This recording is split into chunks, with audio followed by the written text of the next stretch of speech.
استخدم الشرينجان فكان نقفل يلا الكتاب ونقفل بقنا يا جماعه ونادى.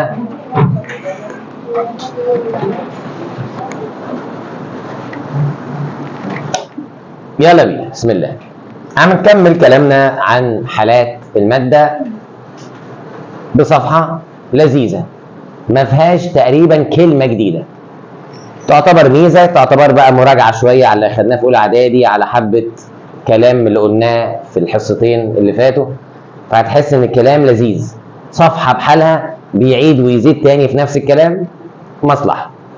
طيب بيقول لي الحاله الغازيه والحاله السائله ممكن نحول كل واحده فيهم للثانيه، ان الحاله الغازيه تبقى سائله او السائله تبقى غازيه، واللي بيحصل هيبقوا عكس بعض. يعني عشان الميه تبقى بخار لازم نديها حراره، اكتساب ايه؟ حراره، واكتساب حراره بيبقى بالتسخين، هنسخنها فهتكتسب حراره فهيحصل لها عمليه تبخر او تبخير، فلما السائل يكتسب حراره هيتبخر ويتحول لغاز. طب ما هي معروفه، لو معايا سائل واديته حراره هيحصل له عمليه تبخر ويتحول الى غاز، والعكس الغاز لو فقد الحراره هيحصل له عمليه تكثف وهيرجع تاني سائل. والعمليتين دول ساعات بنشوفهم الاثنين لو ماما حاطه حله على النار، تبقى مثلا حاطه شوربه، حاطه مثلا حله باميه ولا قلقاس بيغلي خلاص، ولا حاجات من الحاجات الحلوه دي. ايه اللي بيحصل؟ النار بتسخن السائل اللي هو الشوربه او الصلصه اللي موجوده في الحله، فلما بتيجي ترفع الغطا بتلاقي فيه بخار طالع وفيه نقط ميه نازله، اهو البخار اللي طالع ده عمليه تبخر، ونقط الميه اللي نازل دي عمليه تكثف. طيب واحده فيهم باكتساب حراره، السائل عشان يبقى غاز يبقى اكتسب حراره، والغاز عشان يرجع تاني سائل يبقى بفقد ايه؟ الحراره. ولا حاجه، كلام قديم اتقال قبل كده. طيب فبيقول لك اهو معلومه برضو كنا واخدينها السنه اللي فاتت، جايب لك كوبايه جواها تلج، كوبايه جواها ايه؟ وبيتكثف بخار الماء على الكوبايه من بره، وكنا قلنا السنه اللي فاتت ان البخار الماء السخن اللي حوالين الكوبايه التلج بيبرده فبيخليه يتكثف على جدران الايه؟ الكوبايه. وزي حتى بيقول لك ايه؟ الكوبايه تبقى مشبره. ايه مشبره دي؟ يعني عليها كده شبوره بخار ماء كده، وتلاقي الازازه يقول لك الله، فتيجي تشربها يبقى معناه انها ساقعه من جوه. لما تلاقي بخار الماء متكثف على الازازه من بره يبقى الازازه دي ساقعه وجميله، وخصوصا في الصيف مع الحر. فبص تعالوا نقرا ونشوف لو قالوا حاجه جديده ولا افتكرت الميه يعني. فبيقول لي يتكاثف بخار ماء الهواء ليه؟ لان اللي اتكثف هنا مش اللي جوه الكوبايه، بخار الماء اللي حوالين الكوبايه في صوره قطرات مائيه، نقط ميه على السطح الخارجي للكوب البارد من بره مش من جوه. خلاص؟ كوب زجاجي فيه قطع ثلج نتيجه فقدانه للايه؟ للحراره. لان وانت هتشرب كوبايه ميه بثلج او عصير بثلج في الشتاء ده انت يبقى مستغني عن زورك. انت بتعمل الكلام ده امتى؟ الصيف، الدنيا حر، فالكوبايه فيها سائل متلج او عصير معاه ثلج، والهواء سخن، فالهواء السخن اللي حوالين الكوبايه لما يقرب من الكوبايه ويلمسها هيروح الثلج الساقع مكثفه، ياخد منه الحراره فيحوله من بخار الى ايه؟ الى سائل، فيتكثف على الكوبايه من بره. لان في ناس فاكره ان اللي اتكون على الازازه من بره ده ميه من اللي جوه الازازه، لا، الازازه مقفوله. ده الهواء السخن او البخار الماء الساخن اللي موجود حوالين الازازه من بره او اللي حوالين الكوبايه من بره، اتكثف، التلج برده فتكثف عليه من بره. ينعم هو جميل. خلاص اشمعنى ده سؤال يكون عالي؟ هو ده مش عادي. اشمعنى الناس ومين قال لك تاكلي الايس كريم في الشتاء عادي؟ مش كل الناس، وانت عشان بتبقى معديه في شارع المقريز وبتاكلي ايس كريم خلاص. لما انا شفتك السنه اللي فاتت. طيب في ناس على فكره احلى ايس كريم تاكله في الشتاء، ليه؟ ما بيسحش. في الصيف انت بتمسك الايس كريمايه ما بتلحقش، بتبقى يا عيني بص في صراع مع الزمن وقاعد تلف وتلحس في ايدك وتلحس في يمين، يا اما تجيب كوبايه بقى عشان في الاخر تروح شاربهم شويه اللي ساحوا تحت.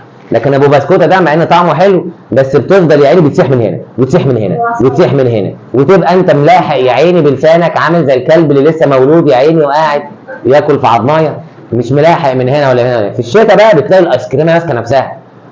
بس بقى هل انت زورك هيستحمل ولا لا؟ يعني في ناس لما بتاكل ايس كريم بتعدي على خير، وفي ناس ممكن ياكل ايس كريم في الشتاء يقلب معاه بدور برد واحتقان في الزور. فانت شوف نفسك هل انت هتستحمل ولا لا، لانها بتختلف من شخص لاخر. في ناس في الصيف لما بتشرب ميه ساقعه جامد زورها بيوجعها، مع ان الجو حلو بس هو كده زوره كده، هو ضعيف جسمه ما بيستحملش. فتلاقيه يقول لك لا يا عم دي ميه ساقعه جامد خففها شويه انا زوري بيوجعني خلاص. وفي ناس بتشرب ميه ايه ثلاجه وعادي الحمد لله. فانت بتختبر نفسك، بتشوف نفسك انا ننفع مين فيك. يبقى بخار الماء الكثف اللي في الهواء، بص يتكثف بخار الماء الهواء الجوي، مش بخار الماء اللي جوه الكوبايه، لا اللي في الهواء، في صوره قطرات مائيه على السطح الخارجي للكوب نتيجه فقدانه للطاقه الحراريه. طيب لو جبت بقى ميه وسخنتها برضه مفيش كلام جديد هيتقال، يتصاعد الماء في صوره بخار سبحان الله نتيجه اكتسابه طاقه حراريه بالتسخين. سخنت الميه فالميه اتبخرت فتحولت لبخار، فمصلحه. مش احسن ما يديك معلومات زياده؟ مصلحه. اهو جزء جديد منه مراجعه من السنه اللي فاتت ومنه معلومات عاميه انت عارفها اصلا خلاص بيدعك في عينه انت عشان قلت معلومات عاميه. طيب تعالوا نلعب نفس اللعبه مع السائل والصلب. السائل مثلا يعني الميه تتحول لتلج، وان التلج يرجع تاني يبقى ميه مثلا يعني. فبيقول لك اهو التلج عشان يبقى ميه لازم يكتسب حراره فيحصل له عمليه انصهار، يسيح يعني، ياخد التلج حراره ينصهر. او الميه نحطها في الفريزر فتتجمد، هي ليه اتجمدت؟ فقدت الحراره اللي هو اديتها بروده يعني، فقدت الحراره اللي جواها اللي انتوا بتسموها ان هي بردت، فقدت الحراره فالجزيئات قربت من بعضها جامد فاتجمدت فبقت تلج. وطبعا كل ما تسيبها فتره اطول هتتجمد براحتها. طيب عشان كده واحنا صغيرين لما كانت ماما تعمل ايس كريم في البيت علشان هي شايفه ان الايس كريم اللي من بره مش حلو بتحطه في الفريزر، بعد نص ساعه بتروح انت فاتح الفريزر وحاطط صبعك لا لسه، وهكذا وهكذا. طب الجيلي بتهز الكوبايه لكن ده بتحط صبعك. فتيجي بقى بعد 5-6 ساعات ماما تطلع الايس كريم تلاقيه كله مخرم كده من صبعك ده خلاص. عشان كده في امهات بتعمله بالليل وتقول لك لا بكره ان شاء الله ناكلوه، تيجي بقى الصبح تحس ان انت عايز اجنه وشاكوش عشان الايس كريم يتكسر، يبقى تقيل بقى وجامد وقوي. طيب وتقول لك ايس كريم، تقول لا انا مش ايس كريم انا ايس جيلي، لان واحد بيبقى ايس كريم والتاني بيبقى ايس والفي بيبقى ايس كريمه. تقول لا انا ايس انام، بتختلف من ايه؟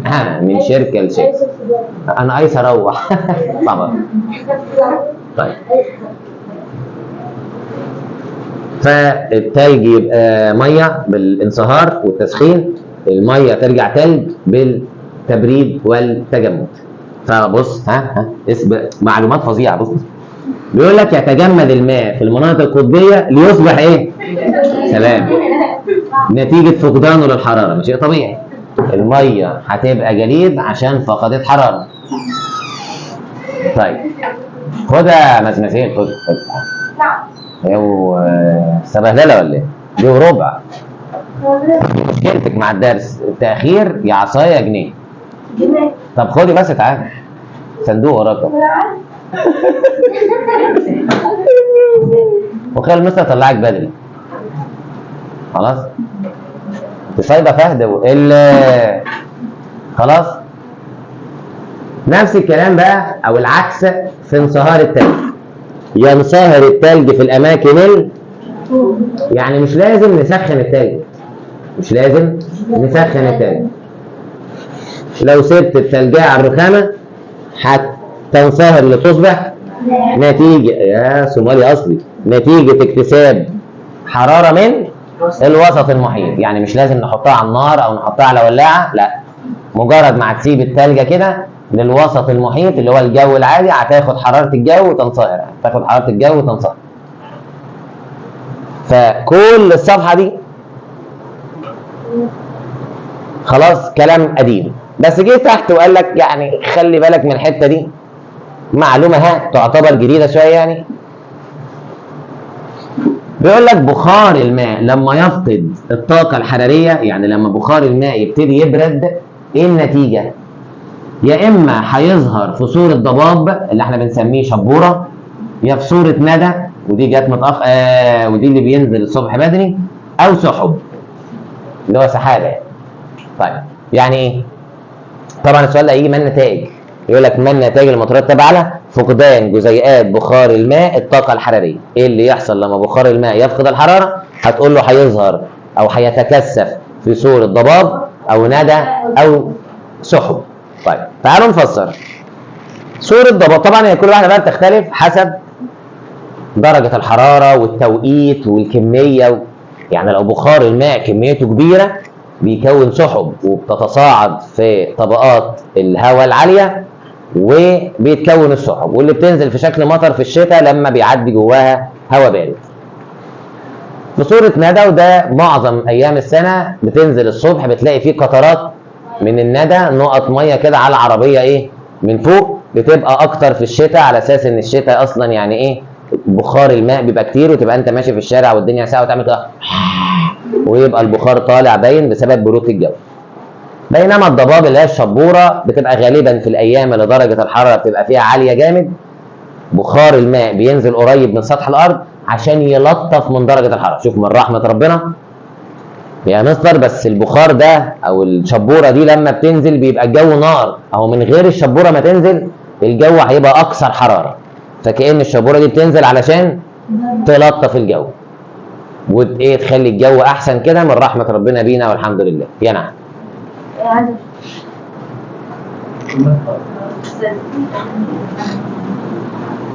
وانا اللي فاكره عايز يسال وفاكر بقى ان الواد هيقول معلومه بقى احمد زويل هيتصدم في القبر وهو ميت. ليه بقول انا عايز اشرب؟ طيب كل الصفحه اللي فاتت دي اللي هو قاعد يقول فيها كلام قديم او كلام متكرر عشان ينبهك على حاجه احنا اصلا عارفينها، ان في حاجه اسمها عمليات انعكاسيه. عمليات ايه؟ انعكاسيه. ايه انعكاسيه دي؟ ان التجمد والانصهار عكس بعض والتبخر والتكثف عكس بعض، وواخدينها السنه اللي فاتت. الانصهار ان الميه ان التلج يبقى ميه، التجمد الميه ترجع تلج، التبخير ان الميه تبقى بخار، التكثيف البخار يرجع ميه. فبيقول لك بص بص بص الميه هتتحول لايه؟ بالتبريد، والعكس التلج هيبقى ميه بالتسخين. طبعا هو مصلحه ان هو جايب معلومات سهله خلاص، بس كان بدل ما يكرر المعلومات ديت كان يشيلها وخلاص ويبقى اسمه خفف المنهج. بس عادي انت عشان نفسك بتقراها مش محتاج تذاكرها، او من غير ما تقراها انت ممكن تقول يا مستر خلاص اللي انت قلته في الحصه خلاص انا عارف ان الانصهار عكس التجمد عمليتان انعكاسيتان اللي احنا كنا بنسميها السنه اللي فاتت عمليتان متعاكستان، اللي هي نفس المعنى، متعاكستان وانعكاسيتان، يعني واحده فيهم بتاخد حراره والثانيه بتفقد حراره، واحده فيهم من صلب لسائل يبقى الثانيه من سائل لصلب. نفس الكلام البخار هيبقى ميه لو كثف، والعكس الميه تبقى بخار لما يحصل لها تبخر، فبرضه عمليتان متعاكستان او انعكاسيتان. ولكن في بقى معلومه جديده اهي ودي جميله بصراحه، يعني ديت حلوه يعني كمعلومه حتى كده معلومه عامه جميله، ان الميه لما تتحول من حاله الى اخرى دي تغيرات فيزيائيه. تغيرات ايه؟ فيزيائيه، لان في تغيرات فيزيائيه وتغيرات ايه؟ كيميائيه. طيب التغيرات الفيزيائيه دي بيبقى تغير في شكل الماده، وليس تركيبها الكيميائي. يعني الميه السائله رمزها H2O، بخار الماء رمزه H2O، التلج رمزه H2O. يعني التلج مثلا مش هيزيد O؟ لا. طب البخار ينقص O؟ لا. البخار H2O، الميه السائله H2O، التلج H2O. امال بالظبط، امال الفرق في ايه؟ في الحاله الفيزيائيه. دي الجزيئات هتبقى مترتبه وقريبه من بعض فهتبقى تلج، ماده صلبه. لو سخناها المسافات هتبعد وقوه التماسك هتقل فهتبقى سائله. سخناها كمان المسافات هتكبر كمان وقوه التجاذب هتضعف كمان فتبقى غازيه. بس كلهم ميه، بس اختلفت في الحاله صلبه ولا سائله ولا ايه ولا غازيه. امتى بقى نسميها تغير كيميائي؟ لو ادتني ماده جديده، يعني اسمه تفاعل كيميائي. زي الدواء، الدواء ده مركب كيميائي، بنقعد نجيب الماده الفعاله مثلا في الكحه. يعني مثلا هم لقوا من الكحه دي اليانسون بيخفف الكحه، ورق الجوافه بيقلل الكحه، اللبان الذكر بيقلل الكحه، القرفه والزنجبيل. فزمان كانوا بيعملوا كده، ولحد دلوقتي في ناس تقول لك لا نشرب ينسون، هنجيب لبان اسمه لبان ذكر كده ونقعه في ميه ونشربه، هنجيب قرفه وجنزبيل.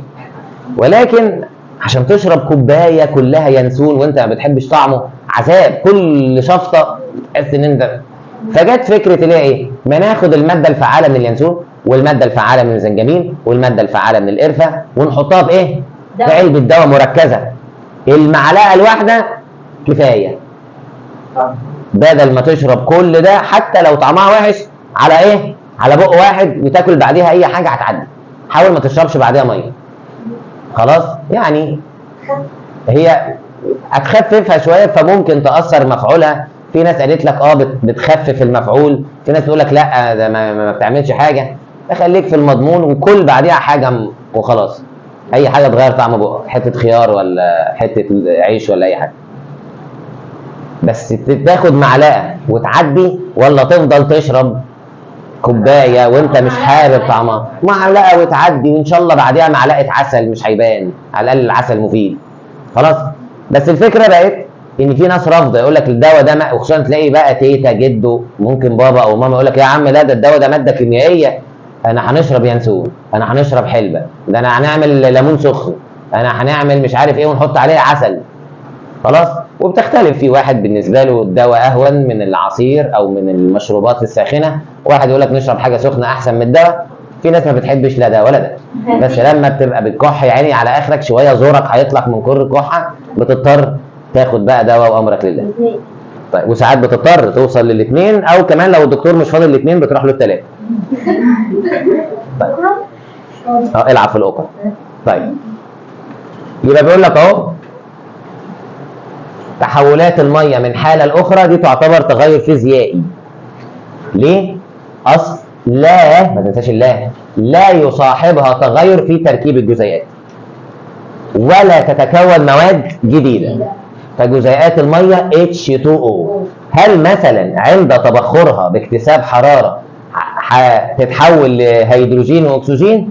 لا تتحول، هتفضل زي ما هي H2O. هو مين اللي كان بيحول الميه لهيدروجين واكسجين؟ التبخر. اسمه ايه؟ حاجه قلتها تقريبا. برافو. هي اللي هي قالته، ايوه هو الجهاز اللي هي قالته. برافو. فولتا متر هوفمان. كنا واخدين السنه اللي فاتت الجهاز اللي بيستطيع تفكيك الميه الهيدروجين واكسجين هو جهاز فولتا متر هوفمان. بينما تسخين الميه لا، هيفضل H2O.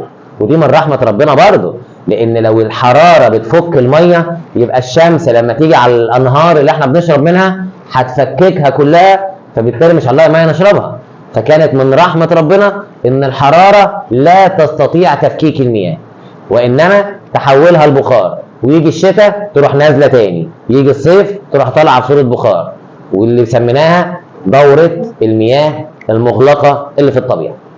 طيب بينما بقى في التغيرات الكيميائيه يحصل بقى تغير في التركيب الكيميائي للماده، وزي ما قلنا تديك ماده ايه؟ جديده بصفات جديده. ساعتها يبقى اسمه حصل تغير كيميائي. طيب كل اللي فات ده تمهيد لحاجتين جداد، هتحس ان هما معلومتين جداد شويه، وهما التسامي انت ساقط. التسامي والتساقط. سوري، اصل لما بتنطقها لام قمريه ما كانش بتحس ان التسامي. التساقط. مش احنا قلنا ان السائل وسط بين مين ومين؟ الصلب والغاز. ان الماده السائله حاله وسط بين الصلب والايه؟ ان التلج ماده صلبه، نسخنه يبقى سائل، نسخن السائل يبقى غاز، او بخار الماء نكثفه يبقى سائل، نجمده يبقى صلب. اهي في مواد بقى تتحول من صلب لغاز ومن غاز لصلب دون المرور بالحاله السائله، وده بيبقى بسبب شده البروده او طبيعه فيها. يا اما البروده جامده فما بتلحقش تعدي على الماده السائله، يا اما طبيعه في الماده ان هي ما فيهاش منها سائل، صلب وايه؟ وغاز. وطبعا الاثنين دول عكس بعض. التسامي تحس فيه ايه؟ ارتفاع، جاي من السمو، والسمو هو الارتفاع. خلاص، كلمه سمو يعني ارتفاع. فالتسامي ان الصلب يبقى غاز، بينما التساقط بيدل ان حاجه بتقع، فالغاز يبقى صلب. عشان كده بص، التسامي عمليه تحول الماده من صلبه الى غازيه، مالها مباشره دون المرور بالحاله السائله. زي ما قلنا مش هتمر بالحاله السائله، فده التسامي جايه من السمو.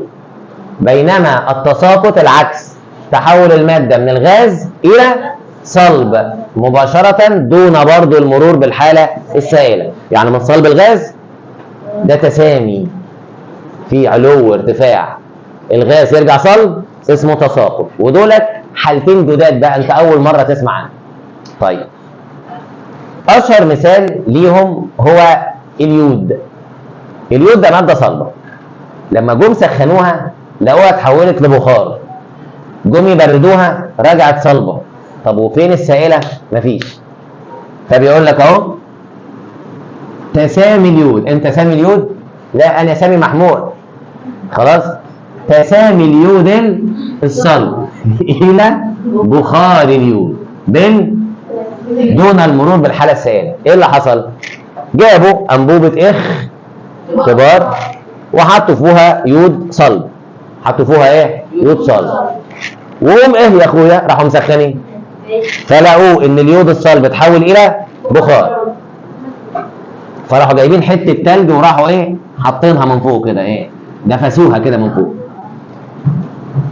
لو دي ميه، البخار الميه اول ما يخبط في التلج المفروض يتكثف ويتحول لسائل. هنا الغريب ان البخار بتاع اليود اول ما لمس التلج رجع تاني اليود صلب وابتدى يلزق على ايه؟ على التلجايه، او يقع تاني تحت. فقال لك تساقط ابخره اليود بالتبريد، وترجع تاني اليود ايه؟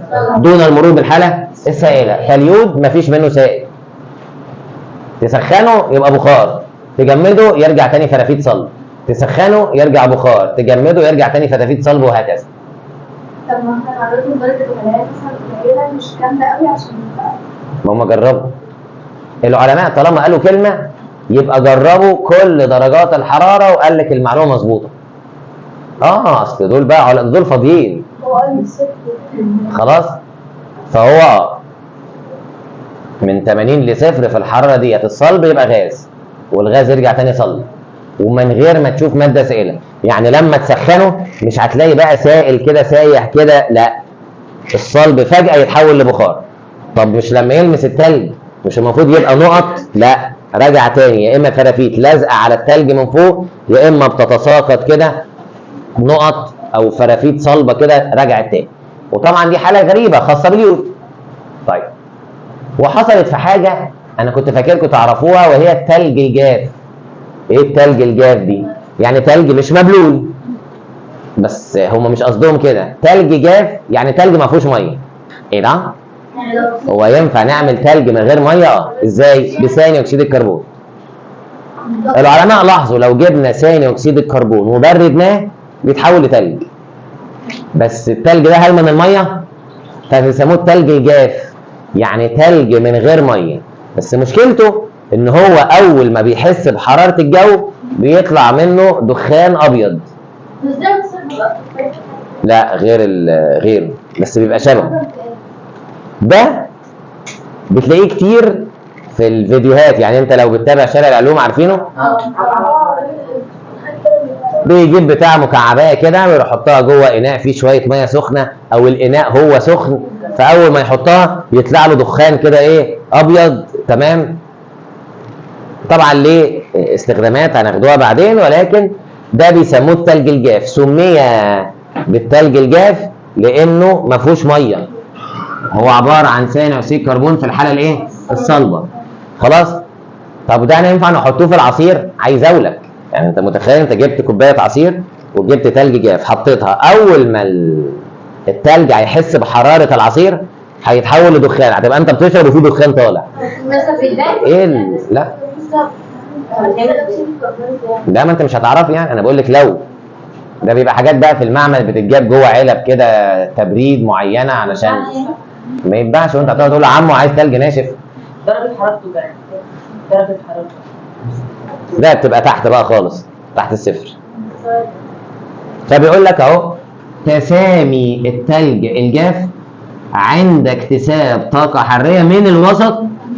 هو مش محتاج برضو نسخنه، لا مجرد ما ياخد حرارة من الوسط المحيط بيبتدي يتحول لدخان. وده بيستخدم في التبريد بس، مش يعني مش هتحطه في عصير هيبقى الموضوع مش هتعرف تلاقيه يعني.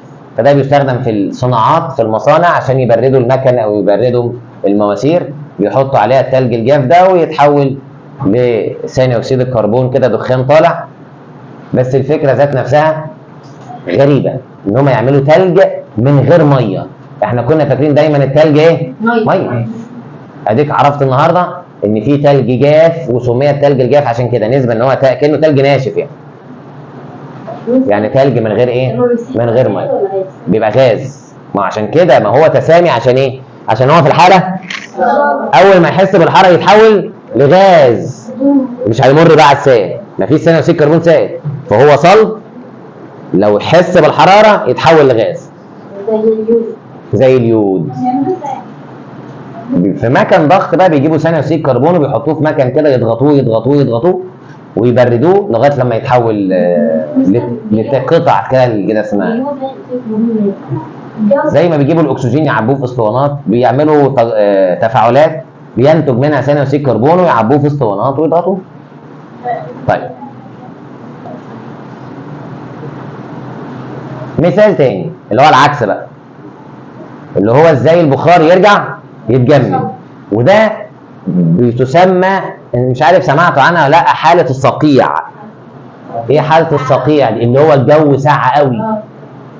في الصقيع دي لما بتبقى الحراره صفر او تحت الصفر، بخار الماء اللي حوالين النبات بيتجمد على الشجر.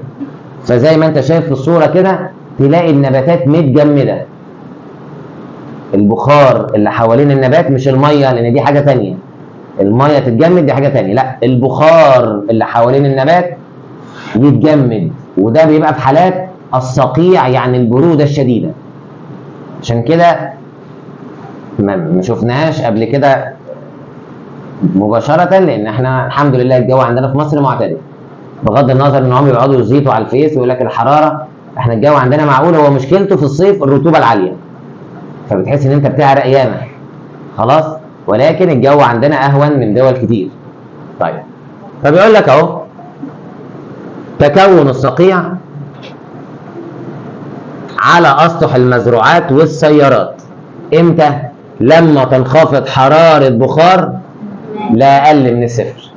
لو الحراره انخفضت اقل من الصفر بيبتدي بخار الماء اللي حوالين العربيه يتجمد، فتلاقي فيه تلج عليها، او على المزروعات في الاراضي بقى الزراعيه، او على الشجر، او في المحاصيل، او في النباتات اللي في الشارع، او في الزهور، يبتدي يتكون عليها تلج. وده ما كانش ميه، ده بخار الماء اللي موجود في الجو بسبب البروده الشديده اتحول لتلج. مش بخار بقى سائل والسائل بقى تلج، لا، لان هي مثلا ايه، ساعات بتلاقي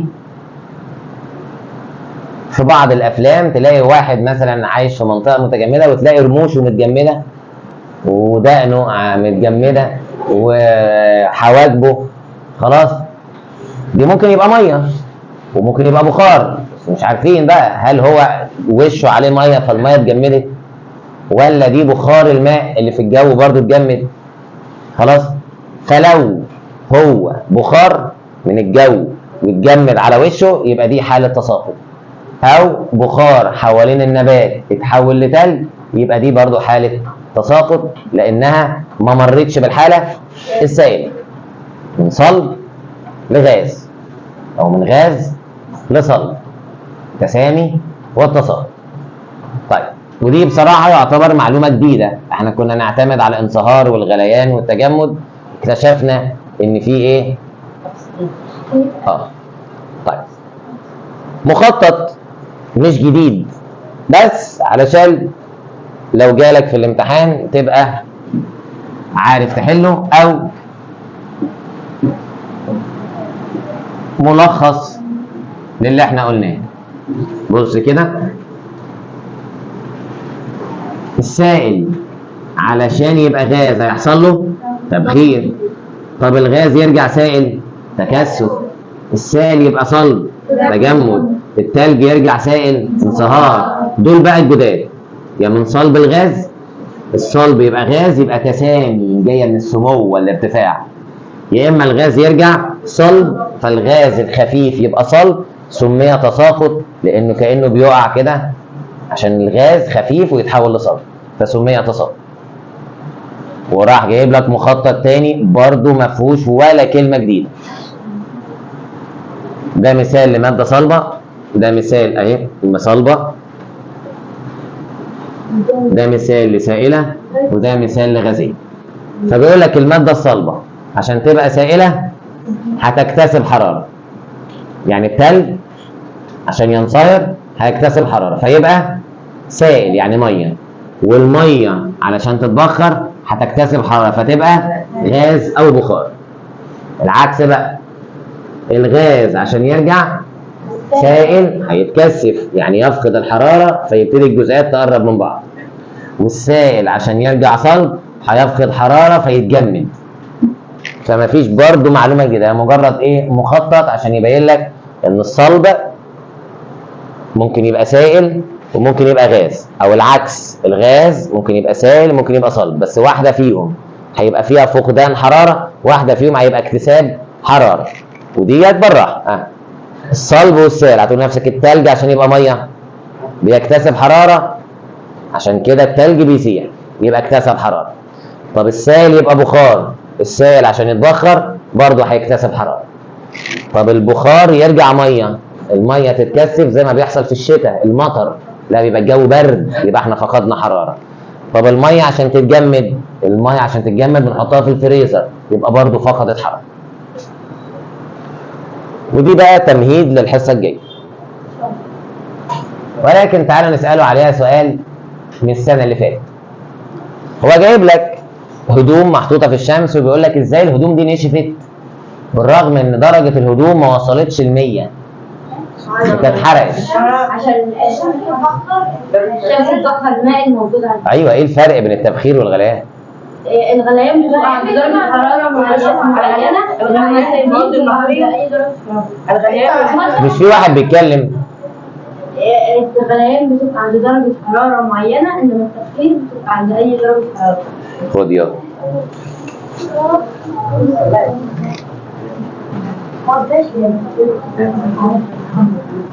معلش هو رفع ايده الاول بقى سبقكم. برافو، زي زميلنا ما قالوا، كنا قايلين السنه اللي فاتت ان الغليان بيبقى عند درجه حراره معينه فالميه بتغلي عند 100، بينما التبخير ممكن عند اي درجه حراره يعني ممكن اقل من 100.